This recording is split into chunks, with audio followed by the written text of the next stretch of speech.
Até onde você iria por vingança se não tivesse mais nada para perder? Essa é a maior pergunta que é respondida no quadrinho Omerta. A palavra Omerta vem da máfia italiana e é basicamente a lei do silêncio, um código de honra entre os mafiosos. Então, Omerta é uma história de vingança, ação e máfia. Thales Tortato tem a sua família brutalmente assassinada, sem muita explicação. E ao perceber que ele também deveria estar morto, Thales se vê perseguido pelos assassinos e ele não sabe para onde ir ou o que fazer ainda. Isso inicia uma onda de vingança e de violência, algo que vai cobrar um custo muito alto. Omerta é o meu quadrinho, a HQ que eu escrevi como roteirista e que teve a sua primeira parte publicada pela editora Guará no Almanac Guará e a segunda parte no aplicativo Funkton. E agora um financiamento coletivo no Catarse tá rolando pra gente conseguir compilar as 6 edições da história numa única edição definitiva impressa. Um quadrinho realmente pra colocar na sua estante. Se a meta for atingida, Omerta edição definitiva se torna realidade. Caso a meta não seja atingida, o valor de quem financiou é devolvido de forma integral. Então dá uma olhada no link para apoiar a Omerta aqui na descrição. E você que sempre me ouviu contar histórias dos outros por tanto tempo aqui no canal, tá na hora de conhecer a minha própria história, a história da minha HQ. Por isso, vem apoiar a realização dessa edição definitiva de Omerta.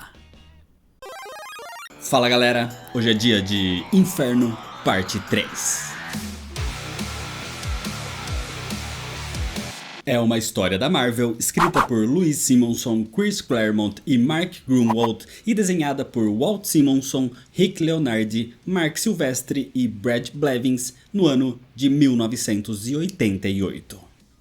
Inferno é uma grande saga que passou por todas as revistas mutantes da época, X-Factor, X-Men, Novos Mutantes, Excalibur e Exterminadores. A parte 3 ainda é parte da grande preparação para o evento principal, que já vem de uma acumulação de eventos. Então, como se trata de uma grande continuação e consequência de eventos, é interessante que você conheça as partes anteriores. O link para parte 1 e parte 2 tá aqui na descrição. Assiste lá primeiro e depois volta para esse vídeo aqui. Mas se você já assistiu ou já conhece a história, se inscreve no canal se você ainda não é inscrito e ativa o sininho das notificações, já deixa seu like para não esquecer depois e me segue nas redes sociais. E se você quer ajudar o canal a crescer, dá uma olhada nas recompensas do clube de membros ou em outras formas de ajudar que também estão aqui na descrição. E agora sim, vamos para a história, senta aí. A história começa com o plano de Infectia, chamada também de Molestia, para conquistar a supernave senciente do X-Factor, a antiga nave do Apocalipse. Ela observa as crianças brincando com as bombas de energia da dinamite, e o Homem de Gelo também tá no meio da brincadeira. Dos adultos, Bob era o mais despreocupado, o mais brincalhão, diferente de Ciclope e Jean Grey, por exemplo. É por isso que Skids, Rusty, Rictor, Dinamite, Art e Sanguessuga adoravam Bob Drake, o Homem de Gelo. Bob conversava muito bem com a imprensa também, diferente de Hank McCoy, o Fera, que tinha dificuldades em se comunicar atualmente pelo efeito que Peste dos 4 Cavaleiros do Apocalipse lhe causou, o deixando cada vez mais sem inteligência. Bob inclusive tenta distrair Hank, o levando para um bar, mas o Fera não se sentia bem com a atenção e decide sair pelos telhados de Manhattan. No meio do seu passeio, o Fera vê uma mulher num beco, beijando um policial e o transformando numa criatura imensa. Era Infectia, criando um lacaio, chamado também de Anticorpo. Logo depois disso, Infectia vai até o mesmo bar onde o Homem de Gelo estava e surge dizendo que aquela criatura a perseguia. Isso era para se fazer de vítima, criando assim um confronto entre o Homem de Gelo e o Anticorpo. O Fera volta e ajuda na luta, que acaba com a criatura se desfazendo, como aconteceu com os outros anticorpos de Infectia antes. Só que Infectia começa a seduzir Bob e diz que quer agradecer por salvá-la. Mas o Fera diz que tinha algo para falar pro Homem de Gelo sobre aquela mulher. Mas Bob não lhe dá atenção e sai dali com a garota. Enquanto isso, Ciclope e a Garota Marvel vão para Dallas para conversar com a Força Federal, já que eles são os últimos que viram os X-Men vivos. Eles pedem uma trégua, porque Ciclope quer saber sobre Madelyne Pryor. Na verdade, ele quer saber alguma informação sobre o seu filho desaparecido. Só que a Força Federal não tem informação nenhuma. A única coisa que eles têm é uma visão de Sina. Ela vê o filho de Ciclope vivo, mas ela vê também um pequeno caixão, vê grades em janelas. Os fios do futuro da criança se entrelaçavam com o passado de Ciclope. Nesse meio tempo, nas empresas Worthington, o Arcanjo invade as instalações e procura informações sobre o desaparecimento da sua ex-namorada, a responsável pelas suas empresas, Candy Southern. E ele descobre que o seu desaparecimento tem relação com a direita. Em Manhattan, Infectia conta para o Homem de Gelo que ela também é uma mutante. Então ele a leva para a nave do X-Factor. As crianças não gostam muito dela e da sua aproximação com Bob. E quando os dois ficam sozinhos, Infectia tenta beijar o Homem de Gelo. Mas o beijo nunca acontece porque Skids, Rusty, Rictor, Dynamite, Art e Sanguessuga fazem de tudo para atrapalhar o momento. Com isso, tentando encontrar um lugar mais tranquilo, Infectia leva Bob para o seu apartamento e ali ela revela o seu plano. Ela quer infectar o Homem de Gelo com o seu beijo e transformá-lo num lacaio para conquistar a sua nave. Infectia mantém Bob preso num anulador de poder, com um anticorpo como guarda-costas. Quando de repente, o Fera surge quebrando a claraboia. Hank luta contra a criatura, fazendo com que ela evapore como os outros anticorpos de Infectia. E quando ela tenta mais uma vez beijar Bob, Hank pula entre eles e ela o beija. Isso causa uma reação tanto nos poderes de Infectia quanto no corpo de Hank McCoy. E eles explodem, libertando assim o Homem de Gelo. Só que quando Bob vai ver o seu amigo, se desculpando por não ter lhe dado ouvidos, Hank estava com a sua aparência de fera e imediatamente ele desmaia e volta à sua forma humana.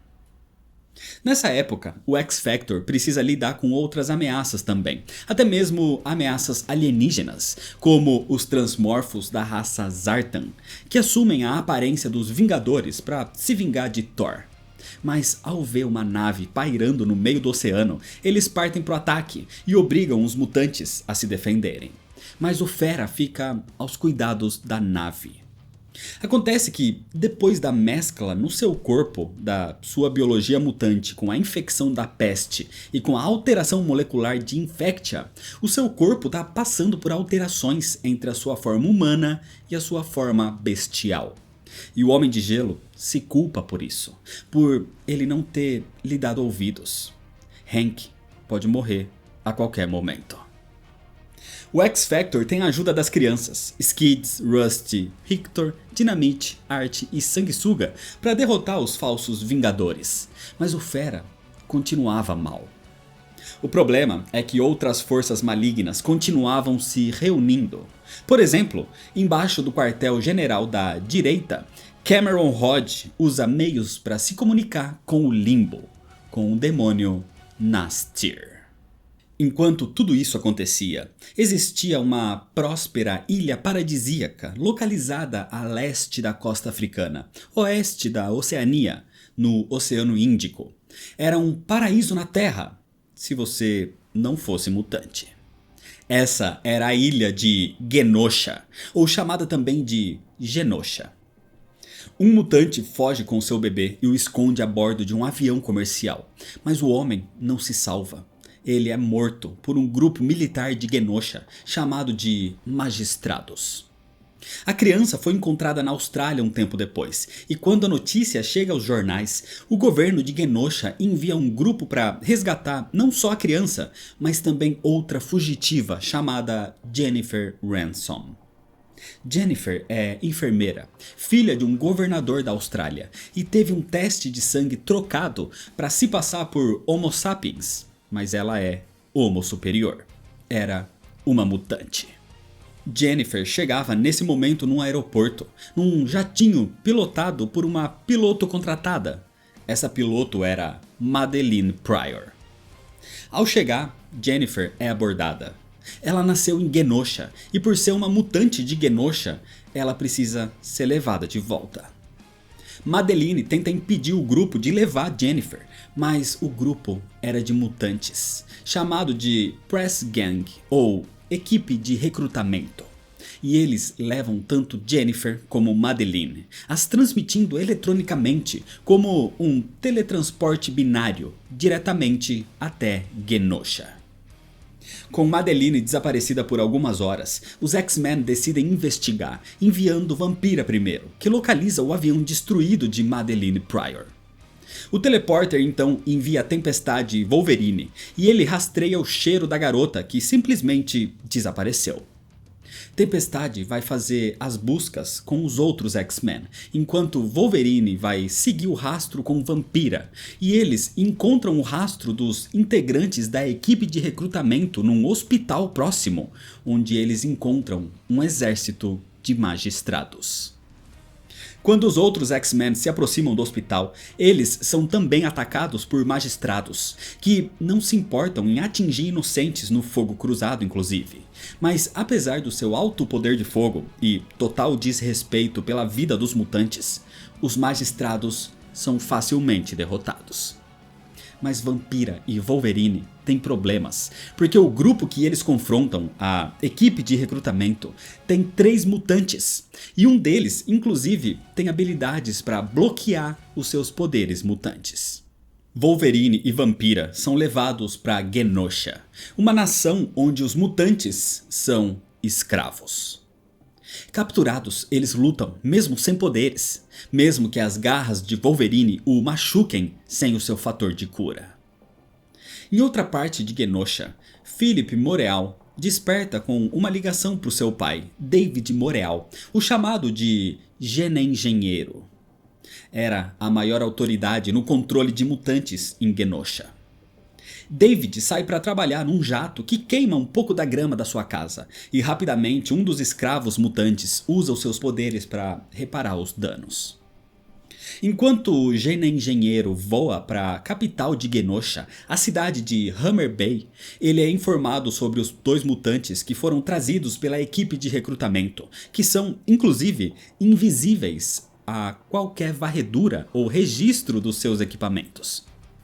O Genengenheiro então vai pessoalmente ver Wolverine desmaiado e Vampira em estado catatônico.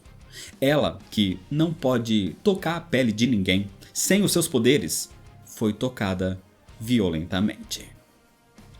Enquanto isso, em Sydney, na Austrália, os X-Men agora caçam os magistrados para exigir respostas, nem que sejam extraídas com os poderes de Psylocke. E assim, eles descobrem mais sobre Genosha. O problema é que enquanto os mutantes se preocupavam com Genosha, o demônio Nastir tentava entrar em contato com alguém que ele chama de Rainha dos Duendes. Em Genosha, Philip Moreal faz a sua corrida diária matinal, quando vê a família da sua noiva sendo presa pelos magistrados. Ele tenta evitar, mas os magistrados explicam que a família Ramson foi considerada culpada por trocar registros da varredura genética de Jennifer Ramson.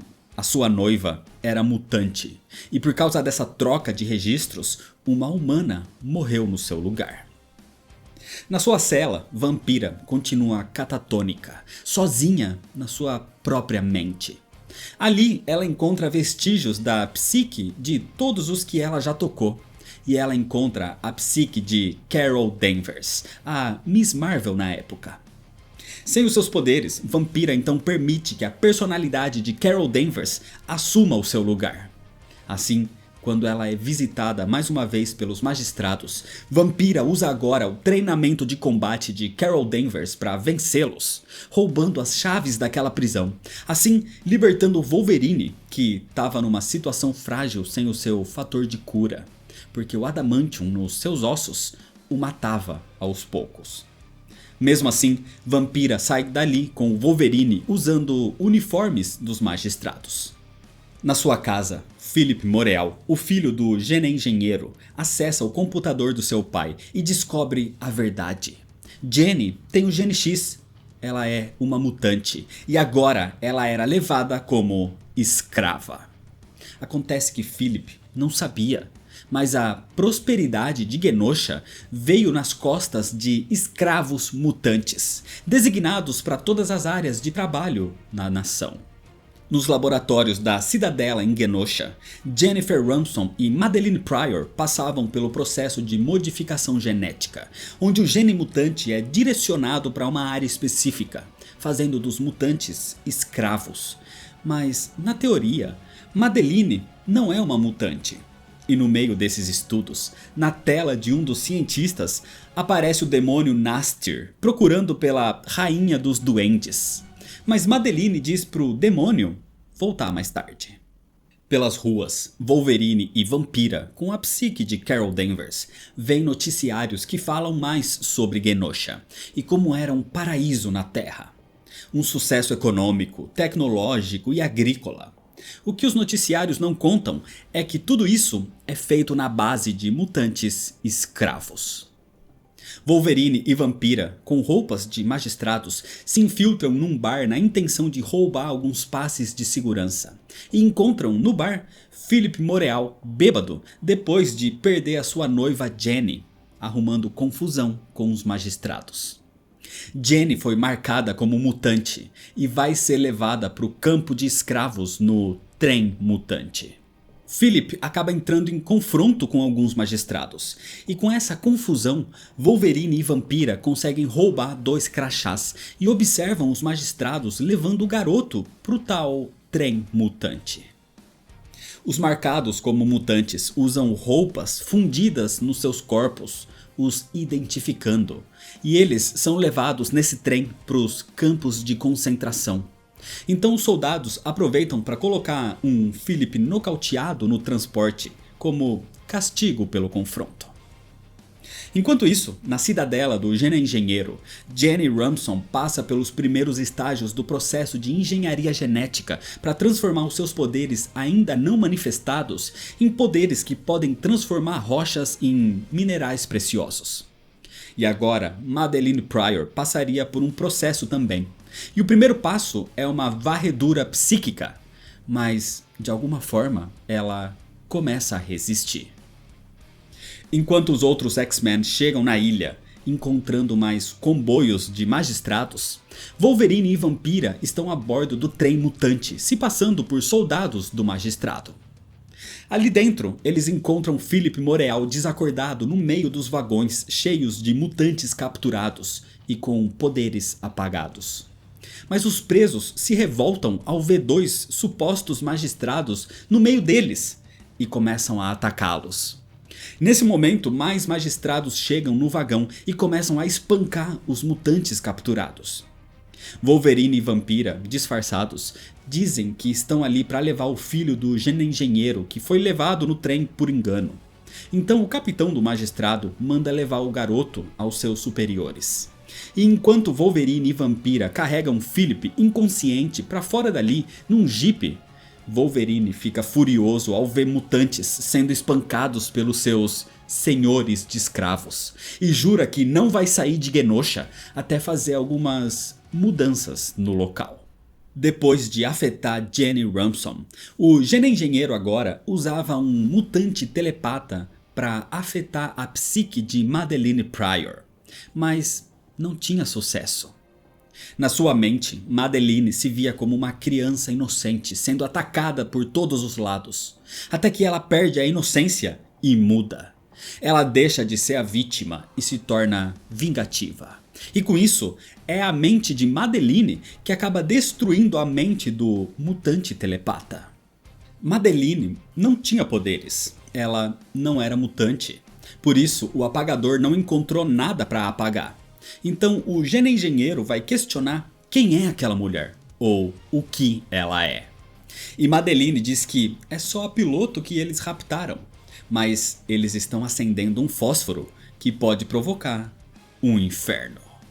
Enquanto isso, nas Terras Altas, ao norte de Genosha, Wolverine e Vampira, com a psique de Carol Danvers ainda, levam Philip Morreal pelas instalações onde os escravos mutantes são mantidos trabalhando. E ver todos aqueles campos de concentração deixa Philip chocado. Nesse momento, um grupo de magistrados aparece, porque Wolverine e Vampira não aparecem nos sistemas de segurança, ou seja, eles são os mutantes fugitivos. Os três então são capturados e levados até a Cidadela. Ali, Wolverine e Vampira veem o bebê que foi capturado na Austrália sendo levado e descobrem que os pais mutantes do bebê encontraram uma maneira de tirar aqueles seus uniformes colados na pele e assim eles conseguiram procriar de forma natural, mas agora eles estão mortos. Acontece que os bebês mutantes em Genosha eram criados de forma artificial. Nesse momento, Philip encontra o seu pai e o confronta. Ele viu os campos de concentração. Aquilo não era aceitável. Aquelas pessoas eram como quaisquer outras. Mas para o Engenheiro, não. Mutantes não eram como eles. E não adiantava reclamar daquilo. Ninguém nunca se preocupou com mutantes. E agora, vendo o sofrimento deles com seus próprios olhos, não adiantava dizer que se importava. Mas Philip diz que não quer mais ficar de braços cruzados, nem que precise ficar contra o seu próprio pai. Enquanto isso, em outra parte da Cidadela, uma forte tempestade começa. Isso era uma camuflagem para a chegada dos X-Men. A equipe começa o ataque, dando chance para Wolverine e Vampira atacar também. E mesmo sem o seu fator de cura, Wolverine usa suas garras. Os X-Men procuram seus amigos sequestrados e Destrutor parte na busca por Madelyne Pryor. Ele era o mais preocupado com a garota. E na confusão, Philip consegue correr também para procurar Jenny Ramson.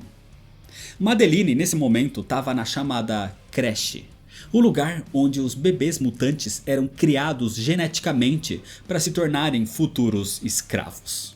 Ali ela é confrontada pelo Engenheiro e ela blefa, dizendo que poderia matá-lo com um pensamento. Mas antes de fazer qualquer coisa, o Engenheiro é parado pelo seu filho Philip. Madelyne e Jessica foram salvas por Philip e Destrutor. E agora, tomando o controle daquela cidadela, os X-Men obrigam o Apagador a devolver os poderes mutantes de Wolverine e Vampira. E com todos salvos, os X-Men destroem a cidadela. E, em agradecimento, Madelyne beija o Destrutor. Philip quer deixar o seu pai vivo, mas quer revelar a verdade ao povo de Genosha e fazê-los se revoltar contra o seu governo. Então os X-Men permitem que o Engenheiro fique vivo por enquanto, mas caso Genosha não mude o tratamento com os seus mutantes, os X-Men estarão de volta. E aí vai ter sangue. Enquanto tudo isso acontecia com os X-Men, os novos mutantes tinham os seus próprios problemas. Tudo começa com Sam Guthrie, o Míssel, prometendo a Magneto que não vai usar os seus poderes no show de Layla Chaney. Sam tem um certo relacionamento com a mutante e roqueira Layla Chaney, que tem o poder de se teletransportar a grandes distâncias, tipo entre galáxias. O problema é que num desses teletransportes ela foi propriedade de Spider, ou chamado por aqui como Aranha. Ele é um alienígena tirano que agora quer Layla de volta. Ele possui também uma outra alienígena como propriedade chamada Gossamer. E numa noite ela foge do planeta base do Aranha, mas ele permite, porque na verdade o Aranha tem um plano. Gossamer rouba uma nave e foge até a Terra. Nesse momento, soldados de Aranha invadem o show de Layla Chaney, forçando os novos mutantes, Miragem, Lupina, Mancha Solar, Warlock e Magia a se teletransportarem até lá para ajudar Sam, já que ele prometeu para Magneto que não usaria os seus poderes. E por causa disso, o Aranha consegue realmente sequestrar Layla. Só que, além disso, os novos mutantes chamaram a atenção do Aranha. E ele agora os quer também, porque viu neles emoções indomáveis. Porque o Aranha é uma criatura sem sentimentos e que se alimenta das emoções das suas propriedades. Com o fim do confronto contra os soldados do Aranha, quem aparece pedindo ajuda é Gossamer. E imediatamente o Mancha Solar fica encantado por ela e promete que vai ajudá-la. Depois disso, Illyana Rasputin vai até o Limbo e tenta restaurar o seu espelho de visões, quebrado na sua luta contra Ford. E juntando os cacos, ela consegue uma visão de onde está Layla. Mas nesse momento, ela vê também o seu reflexo de Filha do Inferno, a Filha das Trevas. Isso abala Illyana, mas mesmo assim, os novos mutantes precisam resgatar a namorada de Sam Guthrie e usam a nave de Gossamer para ir atrás do Aranha. Gossamer fornece roupas novas para a equipe inclusive.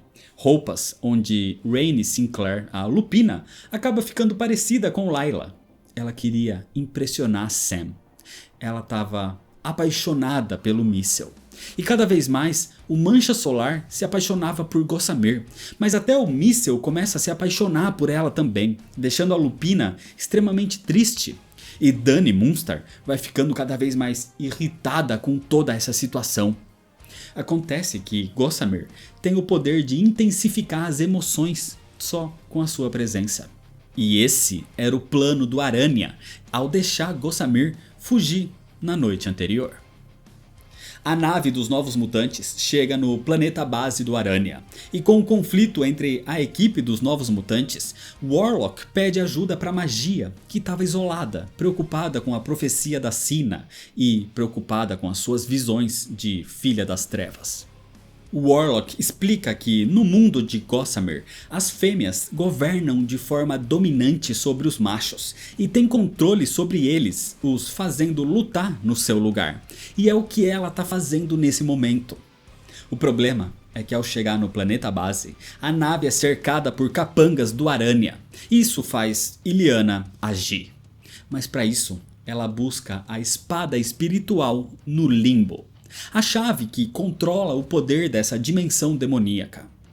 E Illyana usa a espada espiritual na sua luta, mas ela vai cada vez mais sendo consumida pelo seu lado demoníaco. Ao acabar com a ameaça e derrotar todos os lacaios do Aranha, Gossamer se sente mal com o que fez, mas era sua natureza e ela precisa de ajuda, não só para ela, mas para sua família, porque o Aranha estava em posse de toda a sua família. Então os novos mutantes concordam em salvar Layla e salvar a família de Gossamer. O problema é que quando o grupo chega na base do Aranha, eles encontram Layla, mas ao se aproximar, eles caem numa armadilha. Eles caem nas teias do Aranha. A armadilha do Aranha contém os poderes dos novos mutantes, e ele diz que todos os que se aproximam de Gossamer morrem. E é isso o que vai acontecer agora. É por causa dela que os mutantes estão presos. Então, para consertar isso, Gossamer revela que tem um poder para salvá-los. Para isso, ela precisa abrir mão da capacidade de influenciar o mundo ao seu redor. Isso é chamado na sua raça de morte menor. E assim, Gossamer começa a se enrolar nas suas próprias asas até desaparecer. E nessa forma invisível, ela liberta os novos mutantes. Assim, eles destroem os capangas do Aranha. Com o fim da luta, o Mancha Solar consegue encontrar Gossamer, mesmo invisível, e a liberta da morte menor. Ele prometeu que iria ajudá-la e vai cumprir essa promessa. Assim, o grupo parte atrás do Aranha agora, mas no caminho eles encontram casulos gigantescos. Desses casulos, o Aranha liberta as criaturas metamorfoseadas ali dentro. São monstros imensos capazes de destruir mundos. Era a família de Gossamer. Gossamer é uma larva muito jovem ainda, por isso ela é tão pequena. Ela demoraria centenas de anos para entrar no estágio de casulo ainda. E depois de mais centenas de anos, a sua raça desperta em formas pacíficas. Mas como a Aranha cortou esse estágio e já os liberou, eles despertam numa forma adolescente, incontroláveis, capazes de destruir mundos inteiros. Por isso, eles precisam separados. Um combate de grandes proporções começa, e a confusão faz com que Sam e Lupina consigam resgatar Layla Chaney e a libertam do seu capacete inibidor. No meio dessa confusão, o Aranha fugiu e deixou o seu mundo para destruição. Então, para lidar com a família de Gossamer e evitar o fim de todo aquele sistema solar, os novos mutantes precisam fazer um sacrifício. E com os poderes de Layla, ela os teletransporta para o meio do sol. Mas ela precisa ir junto. Sam grita de dor pela perda de Layla, enquanto Gossamer desaba, mas sabe que foi necessário. O problema é que eles não tinham tempo para lamentar, porque o Aranha estava de volta com mais soldados. Nesse momento, então, Magia precisa recuar com os novos mutantes. E antes de poder lutar contra as forças do Aranha, Illyana os teletransporta dali pro Limbo. Mas ela não imaginava que encontraria uma situação ali muito pior do que aquela com o Aranha. Illyana encontra o Limbo num caos total, por ter tirado a espada espiritual dali. O seu reino agora estava nas mãos do seu maior inimigo. O Limbo agora era do demônio Sim. Esse era o início do inferno. E é desse jeito que, por enquanto, termina a história.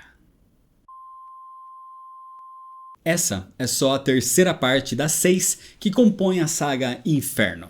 E a minha opinião sobre essa história como um todo eu vou deixar pro final. Então por enquanto se inscreve no canal se você ainda não é inscrito para não perder as sequências. Ativa o sininho das notificações, deixa seu like se você gostou, me segue nas redes sociais para ficar por dentro das novidades e compartilha esse vídeo com seus amigos. Muito obrigado, valeu e até mais.